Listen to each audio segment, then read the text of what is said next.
Okay guys, the next topic is industrial pollution and environment degradation. आपको पता है कि इंडस्ट्री बहुत ही ज़्यादा सिग्निफिकेंटली कंट्रीब्यूट करती हैं इंडिया की ग्रोथ एंड डेवलपमेंट में, लेकिन पोल्यूशन को भी बढ़ाती है, लैंड वाटर एयर नॉइस, और जिसके कारण हमारा इन्वायरमेंट डिग्रेड होता है, जिसके कारण हम बहुत सारी इंडस्ट्रीज़ हमारे रिस्पॉन्सिबल हैं। किसके लिए? ये सॉफ्टवेयर टेक्नोलॉजी पार्क है, इंपॉर्टेंट है, देख लेना कहाँ कहाँ पे, मोहाली, नोएडा, जयपुर, जो भी इंपॉर्टेंट कैपिटल है उन सब में है। सो काफ़ी ज़्यादा पोल्यूशन होता है, एयर वाटर लैंड नॉइस। देखो, और थर्मल पावर प्लांट भी बहुत ज़्यादा पोल्यूटिंग करते हैं। देखो, एयर पोल्यूशन क्या होता है? आपको पता है कि हमारे इंडस्ट्री में अनडिजायरेबल गैस होती हैं। कौन सी? सल्फर डाइऑक्साइड, कार्बन मोनोऑक्साइड, और ये जो एयर बोरोन पार्टिकल होते हैं, ये बहुत सॉलिड एंड लिक्विड पार्टिकल होते हैं, जैसे डस्ट, स्प्रे, मिस्ट, स्मोक।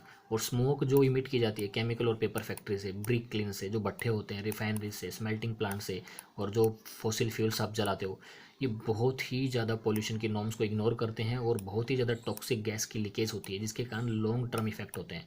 आपको पता होगा कि भोपाल गैस ट्रेजेडी से कितने लोग नुकसान पहुंचा था, बहुत ही बड़ी ट्रेजेडी थी। और एयर पोल्यूशन तो आपको पता है कि ह्यूमन हेल्थ को बहुत ज़्यादा नुकसान पहुंचाता है, एनिमल्स को, प्लांट्स को, हर किसी को नुकसान पहुंचाता है। दिल्ली में आप देखो एयर क्वालिटी कितनी ज़्यादा ख़राब हो चुकी है और बहुत ज़्यादा ख़राब होती जाएगी डे बाई डे।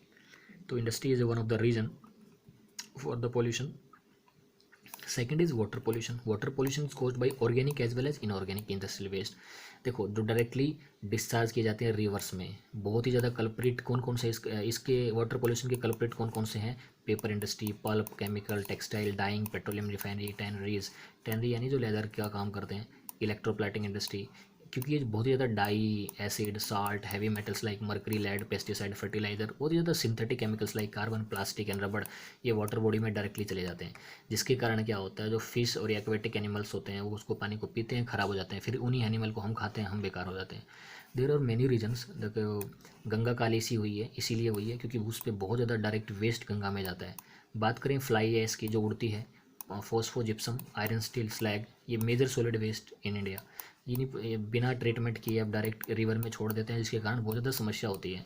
इसलिए हमारे आधे से ज़्यादा जनसंख्या को कैंसर हुआ पड़ा है बिकॉज ऑफ वाटर पोल्यूशन।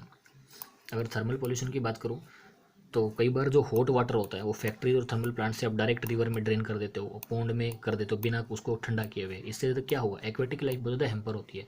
और जो भी वेस्ट निकलती है न्यूक्लियर पावर प्लांट से, न्यूक्लियर वेपन प्रोडक्शन से, फैसिलिटी, क्या होता है उससे? Cancer, birth defect, miscarriage. Soil and water pollution closely related, उससे सोइल और वाटर पोल्यूशन भी होता है, मिट्टी खराब हो जाती है। और वेस्ट को डंप करने से glass, harmful chemicals, industrial influential packaging, salt, garbage render soil useless. ये सारी की सारी चीज़ें सोइल को यूजलेस बना देती हैं। और rain water percolate to the soil carrying the pollutant to ground and ground get contaminated. क्या होता है, आप में पहले ही बहुत ज़्यादा स्क्रैप पड़ा है, बाद में बारिश हो जाती है, बाद में यही चीज़ ग्राउंड वाटर में चली जाती है, वही ग्राउंड वाटर हम पीते हैं। तो देखो, डायरेक्टली और इनडायरेक्टली हमारे वो सारा का सारा जो हैवी मेटल्स हैं वो सारी की सारी हमारे शरीर में जा रही हैं, जिसके कारण क्या होता है, बहुत ही ज़्यादा हमारी बॉडी वीक होती है, मिसकरेज होते हैं, कैंसर हो रहा है, बहुत सारी प्रॉब्लम अराइज हो रही है।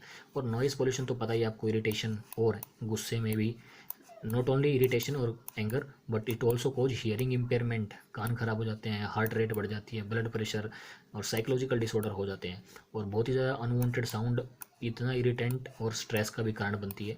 और इंडस्ट्रियल कंस्ट्रक्शन एक्टिविटी में आप देखोगे बहुत ज़्यादा शोर होता है भाई, जैसे मशीनरी इक्विपमेंट चलती है, जनरेटर्स चलते हैं, न्यूमेटिक और इलेक्ट्रिक ड्रिल्स चलती हैं, वो बहुत ज़्यादा नॉइस बनाती है। आपको बिना लीड के आप वहाँ पे काम नहीं कर सकते, आपको ईयर प्लग डालने ही पड़ते हैं। This is one of the reason I left Bombay.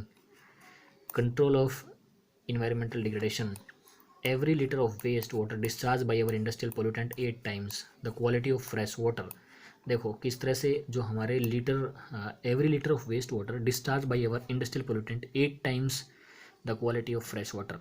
जितना फ्रेश वाटर नहीं है उतना ज़्यादा हम वेस्ट डाल देते हैं उसमें। तो किस तरह से रिड्यूस करोगे? There are some suggestion. First, minimise use of water. कैसे करोगे? रीयूज़ करो, चाहे उसको रिसाइकिल करो या फिर उसको सक्सेसिव स्टेज में आप उसको रीयूज या रिसाइकिल करो। दूसरा, रेन वाटर हार्वेस्ट करो ताकि वाटर की रिक्वायरमेंट पूरी हो सके। और हॉट वाटर और एफ्लुएंट को जब तक आप ट्रीट नहीं करो तब तक उसको रिवर या पॉन्ड में ना छोड़ो। ट्रीटमेंट जरूरी है। ट्रीटमेंट 3 फेज में हो सकता है। प्राइमरी ट्रीटमेंट क्या है कि मैकेनिकल मीन से उसको स्क्रीनिंग करो, ग्राइडिंग करो, फ्लोकेशन करो या सेडिमेंटेशन करो, जिसकी वजह से जो इम्प्योरिटीज हैं वो छट जाएँ। नेक्स्ट, आप सेकेंडरी ट्रीटमेंट क्या कर सकते हो? कोई बायोलॉजिकल प्रोसेस, कोई भी बैक्टीरिया ऐसा जिससे वो पानी सही हो जाए। टर्सरी ट्रीटमेंट जैसे केमिकल और फिजिकल प्रोसेस। और ये सारे के सारे रिसाइकलिंग ऑफ वेस्ट वाटर में आप उसको दोबारा रीयूज़ कर सकते हो। और over drawing of ground water reserve by industry. Generally आप ओवर वाटर का जब ओवर यूटिलाइजेशन करते हो जिससे थ्रेट पैदा हो जाता है, क्या कि आपके जो ग्राउंड वाटर है वो ख़त्म हो जाता है। अगर उसको रेगुलेट नहीं किया गया है लीगली तो खरा एक दिन सारा का सारा पानी ख़त्म हो जाएगा। और जो पार्टिकुलेट मैटर है एयर में, वो किस तरह कम कर सकते हो आप, जो स्मोक स्टैक्स हैं यानी जो चिमनियाँ हैं फैक्ट्रियों में, उसमें इलेक्ट्रोस्टैटिक प्रेसिपिटेटर लगा दो, फैब्रिक फिल्टर लगा दो, स्क्रबर लगा दो, या इस ताकि वो सारे के सारे स्मोक और डस्ट पार्टिकल हवा में ना जा पाएँ, उसी स्क्रबर या फिल्टर में फंस जाएँ। और स्मोक किस तरह से रिड्यूस कर सकते हो आप, ऑयल और gas instead of coal in factories, coal की जगह आप सिर्फ ऑयल और गैस यूज़ करो क्योंकि वो कम से कम स्मोक और डस्ट छोड़ते हैं। और मशीनरी और इक्विपमेंट है उसमें साइलेंसर लगाने चाहिए ताकि ज़्यादा नॉइस ना आए। तो almost all industry can be redesigned, सारी की सारी इंडस्ट्री रीडिज़ाइन की जा सकती है जिससे एनर्जी एफिशिएंसी भी बढ़े और नॉइस भी कम हो। और नॉइस अब्जॉर्बिंग मटेरियल आप लगा सकते हो, ear plug for personal use and ear plug and earphone का यूज़ कर सकते हो। देखो this is sewage treatment plant under Yamuna action plan, Faridabad में है। ईटीपी प्लांट बोलते हैं इनको, effluent treatment plant. So challenge क्या क्या है सस्टेनेबल डेवलपमेंट और इकोनॉमिक डेवलपमेंट में। अगर हमें सस्टेनेबल डेवलपमेंट करनी है तो इन्वायरमेंट का ध्यान देना ही पड़ेगा। एनटीपीसी ने किसका रास्ता दिखाया है। एनटीपीसी एक मेजर कॉरपोरेशन है इंडिया की जो कि आईएसओ सर्टिफाइड है, इन्वायरमेंट मैनेजमेंट सिस्टम अंडर 14001।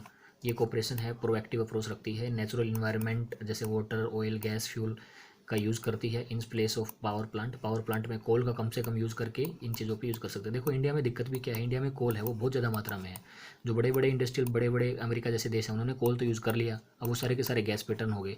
लेकिन हमारे देश में उस टाइम इतनी कैपेसिटी नहीं थी, तो अब हम कोल यूज़ कर रहे हैं। जब हम अब कोल यूज़ कर रहे हैं तो हमारे पास बहुत ज़्यादा इन्वायरमेंटल लॉ लगा दिए जाते हैं कि आप कोल यूज़ मत करो क्योंकि इन्वायरमेंट का नुकसान हो रहा है। तो इंडिया तो डबल मुसीबत में पड़ गया क्योंकि दूसरे सोर्स है नहीं, कोल यूज़ करता नहीं, कर नहीं सकता इतना लार्ज अमाउंट में क्योंकि इन्वायरमेंट को नुकसान होगा।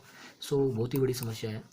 तो इसमें क्या करना चाहिए, हमें ऑप्टिमम यूटिलाइजेशन करना चाहिए इक्विपमेंट का, लेटेस्ट टेक्निक, अपग्रेडिंग, जो एग्जिस्टिंग इक्विपमेंट है उनको अपग्रेड करना पड़ेगा हमें, जो वेस्ट जनरेशन है उसको मिनिमम करना पड़ेगा और उसकी यूटिलाइजेशन ज़्यादा करना पड़ेगा। एस को फिर से यूटिलाइज करो, जैसे महाराष्ट्र ने फ्लाई एस पॉलिसी स्टार्ट की है ताकि वो फ्लाई जो एस है वो रोड बनाने में मदद आ सके। तो देखो एस का बहुत बढ़िया यूज़ किया जा रहा है वहाँ पे। और ग्रीन बेल्ट यानी nutrition, ecological balance, addressing the question of special purpose vehicle for the afforestation, पेड़ लगाओ बहुत ज़्यादा, और एक तरह से रोडों पे पेड़ लगाओ तो नॉइस पोल्यूशन को भी अब्जॉर्ब करते हैं। तो काफ़ी सारे ऐसे रीज़न हो सकते हैं। और इन्वायरमेंट पोल्यूशन को आपको पता है, पॉन्ड मैनेजमेंट से एस water recycling, liquid waste management, ये सारे के सारे मेथड अप्लाई किए जा सकते हैं। इकोलॉजी को मॉनिटर करना पड़ेगा, रिव्यू करना पड़ेगा, जो भी डाटाबेस मैनेजमेंट है, जितने के पावर स्टेशन है उनको प्रॉपरली मैनेज करके चीज़ों को देखनी पड़ेगी, तभी जाके चीज़ें सही होंगी। Okay, so this is your exercise, you can attempt this exercise. ऐसी कौन सी इंडस्ट्री है जो limestone as a raw material use करती है, वेरी इजी, सीमेंट इंडस्ट्री। ऐसी कौन सी एजेंसी है जो स्टील यूज़ करती है, public sector SAIL, steel authority of India. Which of the following factor industry, bauxite as a raw material, aluminium. Which of the following industry manufacture telephone, computer, very easy, information technology. बहुत ही आसान सा chapter है, make sure you read it properly. If any doubt let me in the comment section और message me personally. बहुत ही, या फिर करके देखना एक्सरसाइज। और ये पजल को भी भर के देखना भाई, बहुत आसान सी है। शुगर इंडस्ट्री का है शुगर केन, गोल्डन फाइबर किसको कहते हैं, jute. Public sector locate Chhattisgarh, कौन सा, बोकारो, झारखंड, जो भी देख लेना। रेलवे डीजल इंजन कहाँ बनाए जाते हैं, तो ये सारी एक्टिविटी भर के देखना। और कोई डाउट हो तो let me know in the comment section. Till then enjoy your lecture, thank you very much.